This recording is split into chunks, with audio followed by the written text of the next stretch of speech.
Hi friends, আজকে তোমাদের সাথে শেয়ার করছি ঝিঙে পোস্ত রেসিপি। তেমন কিছুই না, খুবই সাধারণ রেসিপি।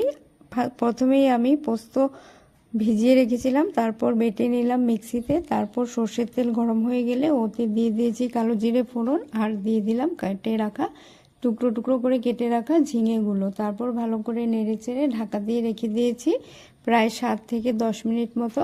তারপর ঢাকা খুলে দেখো ঝিঙে তো প্রায় নরম হয়ে গেছে। তারপর এর মধ্যে দিয়ে দিয়েছি নুন স্বাদ পরিমাণ মতো, আর দিয়ে দিয়েছি হলুদের গুঁড়ো। তারপর ওর মধ্যে দিয়ে দিয়েছি আমি বেটে রাখা পোস্ত। দেখো ঝিঙে থেকে নিজেই জল বেরিয়েছে, তাই আমি বেশি আর জল দিইনি। আর দুটো দিয়ে দিয়েছি কাঁচা লঙ্কা। তারপর আবার ঢেকে রেখেছি প্রায় 5 মিনিট মতো। দেখো ঢাকা খুলে আমাদের একদম ঝিঙে পোস্ত রেসিপি রেডি। জল শুকিয়ে গেলে তারপর নামিয়ে পরিবেশন করো। Bye bye.